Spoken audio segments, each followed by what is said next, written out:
Dutra sudah mampu memberikan 4 gol dan ia merupakan top skor kedua di bawah Boaz Salosa. Ya, sangat menarik memang kalau kita melihat bagaimana profil Otavio Dutra. Ini merupakan stopper yang sangat ideal dan juga produktif untuk memanfaatkan bola-bola mati ataupun situasi-situasi set piece, dan itu dibuktikan dengan Tim nasional Indonesia langsung berikan bola panjang. Ya, dalam kesempatan kali ini pun juga kita bisa sama-sama mengetahui bahwa PSSI sudah menunjuk Jackson F. Tiago sebagai pelatih tim nasional Indonesia dan juga menjadi sebuah semangat yang besar bagi rakyat Indonesia dalam ulang tahun PSSI ke-83. Semoga sepak bola Indonesia semakin maju dan kita juga harus sama-sama tahu bahwa sepak bola Indonesia adalah kebanggaan bangsa. Ya, dan ini menjadi sebuah pembuktian tentu saja bagi Jackson atas kontribusinya sepanjang ia menjadi pemain hingga pelatih di kancah Liga Indonesia dan juga mewakili kekuatan sepak bola di Indonesia. Dia merupakan pelatih yang berkali-kali menjadi top scorer di era Liga Indonesia. Mereka terbaik di Indonesia saat ini yang sukses bersama Persiwa Wamena beberapa musim yang lalu. Betul, dan juga ada Immanuel Padua di sana yang juga pernah bersama Persiwa maupun juga Persipura. Sekarang ada di bangku cadangan Sriwijaya. Play on, tepat sekali keputusan wasit. Kita lihat determinasi yang sangat kuat, kesungguhan kita lihat ya bagaimana Lim Jung Sik sangat ngotot sekali ingin menunjukkan. Kita lihat luar biasa. Ada tentu saja Ricardo Salampesi berikan bola kali ini kepada Otavio Dutra. Ya, terjadi perebutan bola antara Tantan dan juga Otavio Dutra. ya, kita lihat tadi ada gerakan mengganjal sepertinya dilakukan oleh Tantan, masih belum jelas.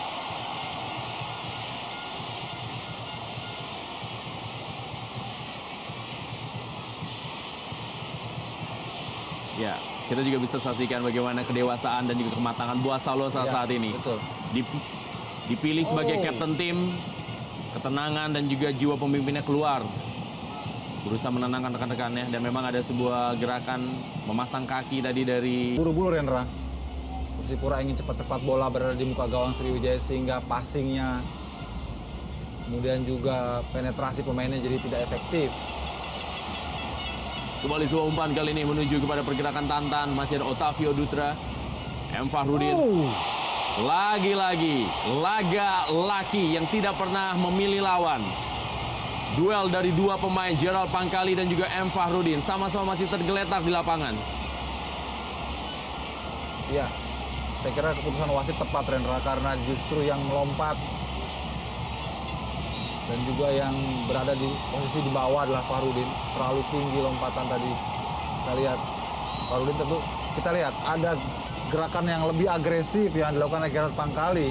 Kita lihat sehingga Fahrudin pun harus terkapar, berusaha untuk memancing para Atau pemain Ruben Sanadi maksud saya. Sriwijaya untuk keluar menyerang. Kembali kita saksikan Ruben Sanadi bermain dia. Kerjasama dengan Boaz Salosa. Umpan kali ini berada dalam kotak penalti Patrick Wanggai. Ada Zarahan Keranggar. Sebuah tendangan dari Boaz Salosa. Pelanggaran terjadi. Ini dia Gerald Pangkali. Pemain yang makin tua makin jadi. Luar biasa, sudah malang melintang di sejumlah klub Indonesia. Dan dia seperti menemukan kembali rumahnya. Lihat dengan apa yang terjadi di lapangan. Terjadi kegugupan atau memang Sriwijaya FC lebih menunggu di malam hari ini? Ya Rendra, kalau kita lihat Sriwijaya FC memang lebih menunggu. Ini merupakan kontra strategi yang diterapkan oleh pelatih Kasar tadi, karena mulai tentu Kas sudah memperhitungkan bagaimana kecepatannya dari para pemain Persipura dengan penyerang-penyerang yang sangat agresif ya, seperti Boaz, kemudian juga Wanggai, ditambah lagi Jarahan. Mereka harus betul-betul menjaga kedalaman sangat solid. Yanto.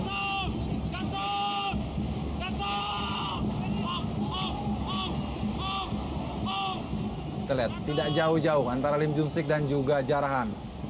Sepertinya memang sudah diskemakan seperti itu. Offside. Oh, sayang sekali. Gerald Pangkali. AW1 lawan bendera untuk Gerald Pangkali.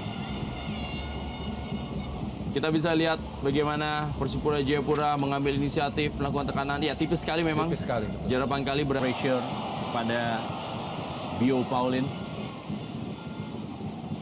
Kali ini bola dikuasai oleh Manu Wanggai. Masih Manu Wanggai.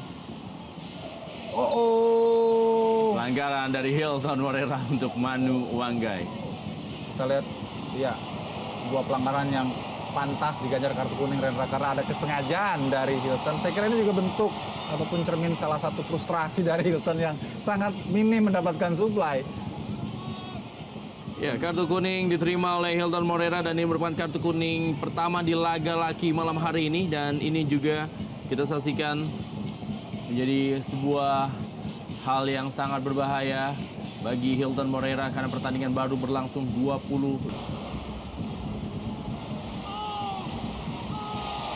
Pelanggaran dilakukan oleh Gerard Pangkali terhadap Popon Astaman. Ya, kita lihat bagaimana Tantan berusaha untuk melewati dua pemain dan mengirimkan umpan yang sayangnya terlalu lemah.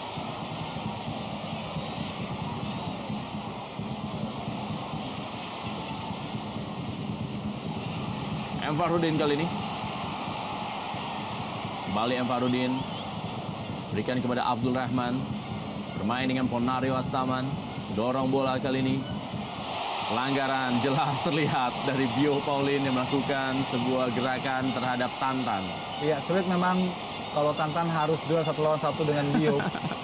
Tentu Tantan harus mendapatkan bola-bola daerah, bukan bola yang di kaki ya Rendra kita lihat.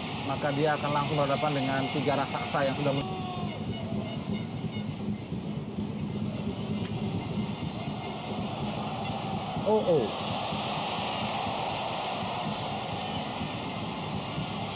Bio Paulin dan juga Hilton Moreira.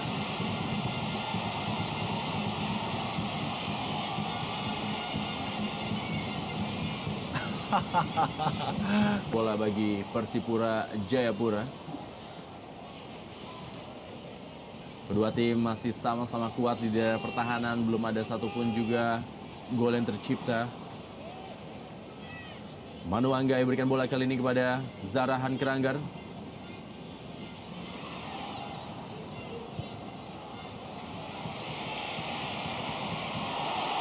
Peluang didapatkan oleh Tantan. Eric Wicks Rendra. Sepertinya yang tadi mendapatkan kesempatan. Ya, Farudin.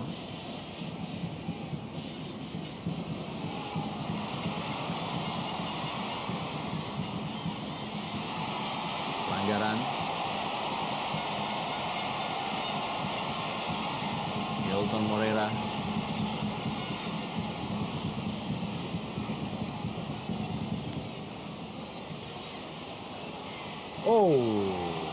Saya kira ini gerakan balasan. Ada friksi antara Lee Dong Won dan juga Bio Paulin.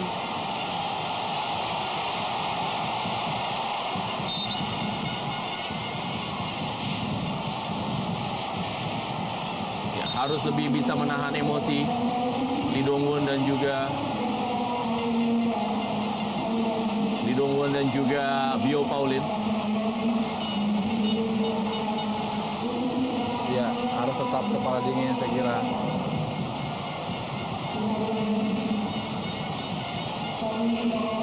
Dan selalu seperti ini Persipura dengan Ya, hukuman yang pantas, dua-duanya mendapatkan kartu kuning.